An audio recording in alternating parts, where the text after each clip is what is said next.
उसके बाद ये गरिमा गीता की पुस्तक, इसमें परमेश्वर ने पेज नंबर 187, गरिमा गीता की पेज नंबर 187, इसमें परमात्मा क्या कह रहे हैं? गरीब आग पराई आपनी, हाथ दिए जल जाए। आग चाहे अपनी हो चाहे पड़ोसी की हो, अगर उसमें हाथ दोगे तो क्या होगा? आग ये थोड़ी देखेगी कि ये मेरा मालिक है, हाथ दोगे तो जलाएगी। कबीर आग पराई आपनी, हाथ दिए जल जाए। नारी पराई आपनी, भोगे सब कुछ जाए।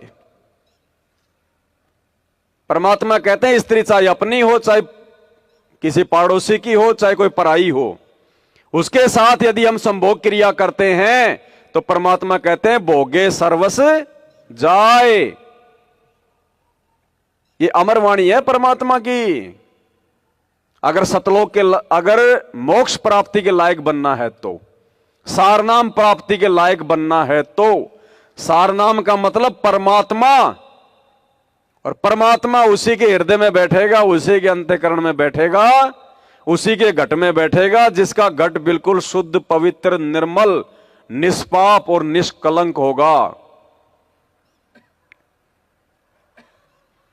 कबीर परमेश्वर जी ने कहा है, यदि आप वेश्या तथा दुराचारी हो इसलिए हेस समझते हो कि वे पर स्त्री तथा पर पुरुष से भोग विलास करते हैं, गुरुदेव कहते हैं यदि आप किसी को इस बात को लेके हे समझते हो कि वो तो दुराचारी है, वो दूसरी स्त्री या पुरुषों के साथ में इस प्रकार के उसके संबंध हैं, आप अपनी विवाहित पत्नी से भोग विलास करते हैं और अपने को उनसे श्रेष्ठ मानते हो।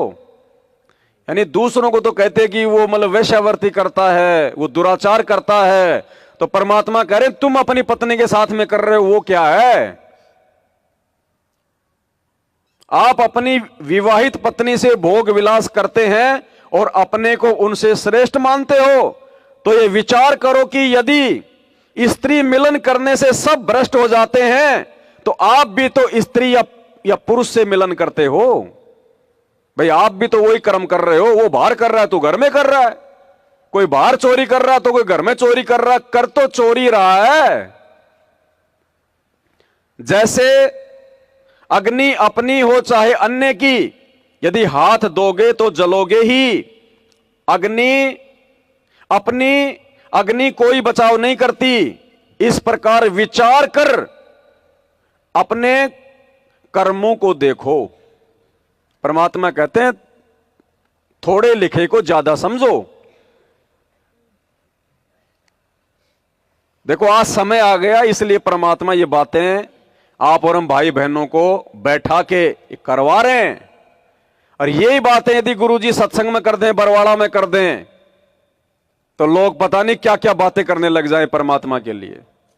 खुद ने तो सारे ऐसो आराम कर लिए, सारे भोग भोग लिए हैं। हमारे बच्चों का समय आए तो ये वो फलाना काहे का बाबा, ये वो तो ये भी बंद कर दो। अरे जब मोटे मोटे जो बुराइयां हैं, जो नियम है, दारू बीड़ी गुटखा, वो ही लोग नहीं छोड़ पा रहे थे, ये कर्म छोड़ देते। तो भाई और बहनों, उन लोगों के लिए आज भी वही बात है, वही समय उनका। आप और हमारे को परमात्मा ने लाखों की भीड़ में से छांट के साथ संगति में बैठाया है, सतलोक की ट्रेनिंग के लिए, सारनाम की प्राप्ति के लिए। तो आप और हम भाई बहनों ने ज्ञान आधार से इन बातों पे विचार करना पड़ेगा। अभी हम बिहार गए थे,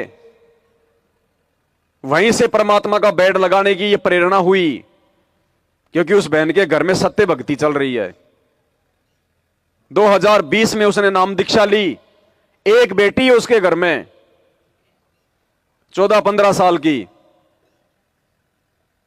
गांव में रहती है वो बहन। बराबर में उसके देवर का घर है जहां उसके सास ससुर रहते हैं। पति उसका फास्ट फूड का ठेला लगाता है। 2020 में उस बहन ने नाम लिया और ज्ञान समझ में आ गया 2 महीने बाद में उसने अपने पति से कह दिया कि मैं और संतान पैदा नहीं करूंगी, मुझे ऋण संबंध नहीं बढ़ाने, मुझे संस्कार घटाने हैं, बढ़ाने नहीं है, मैं सदा नहीं रहूंगी।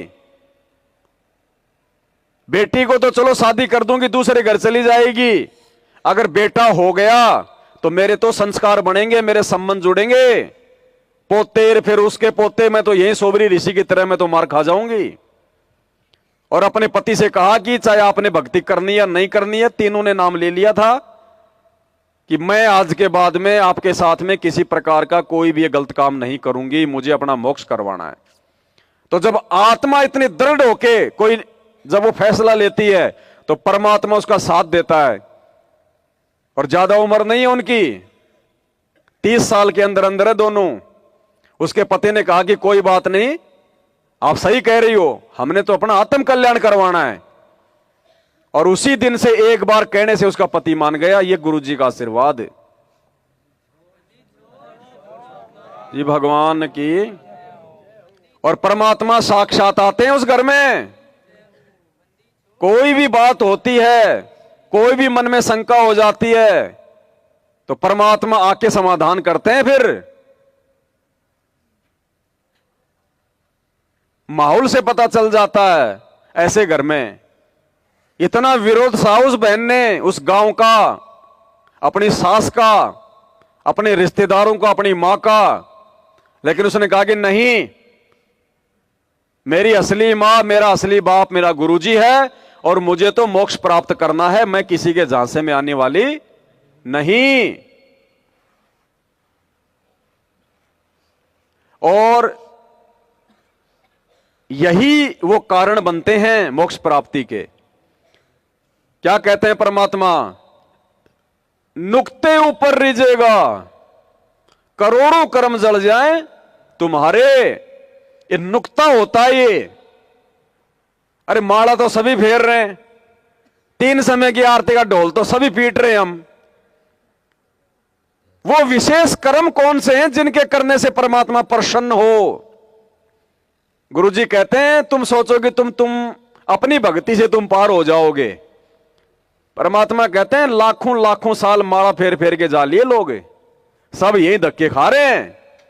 ग्रेस मार्ग चाहिए, ग्रेस मार्ग। ग्रेस मार्ग का मतलब गुरुजी की विशेष मेहर, गुरुजी की विशेष रजा, उनकी कृपा। और वो कैसे मिलेगी? वो परमात्मा ने बताया कि भगत जब ऐसा कोई कर्म करता है जो उसके गुरुजी के दिल को छू जाए, क्योंकि गुरु तो अंतर्यामी है, देखने की जरूरत नहीं है, सबके घट में बैठा है। उस भगत के उस कर्म से गुरुदेव ने बताया कि ऑटोमेटिक उसके गुरु की तरफ से एक लहर जाती है, एक मेहर जाती है, प्यार की, आशीर्वाद की। और जब तक वो मेहर नहीं मिलेगी तब तक हम मोक्ष के अधिकारी नहीं बनेंगे। परमात्मा के मुख कमल से सुन लीजिए। कहते हैं तुम्हारा जो कल्याण कैसे होगा कि सतगुरु जो तत्वदर्शी संत है उसको नजर निहाल कर कि इतना उनके अनुसार उनके मर्यादा में चल के वो तेरे ऊपर गदगद हो जाए। वो संत के मेरी प्यारी आत्मा परमात्मा को पाने के रास्ते पर बिल्कुल सही चल रही है। तो अंदर से जो एक हिलोर आती है संत के अंदर से, जिस भक्त की, जिस बहन भाई की क्रियाओं से जो प्रसन्न हो जाता है कि ये सही मर्यादा में चला, तो वो जो एक रजा आती है उसके बाद फिर एक उसकी प्रति एक कसक जाती है कि बहुत अच्छी, और परमात्मा अपने बच्चे पर मेहर रखना, ऐसे ही चले। तो वो एक आशीर्वाद आपको एक्स्ट्रा मिलता है जिसको ग्रेस मार्ग कहते हैं। तो यहां कहते हैं इन बातों के पाइए कर सतगुरु नजर निहाल है। मान लेते नहीं वो ज्ञान भी हो गया कैसे ऐसे होता तो, और सतगुरु नजर निहाल हुआ नहीं, तुझे सार नाम फिर सार शब्द मिला नहीं तो भी बात बिगड़ेगी। इसलिए ये कल्याण कहती है बातें कहने सुन की ना है, कर पाड़ने की है।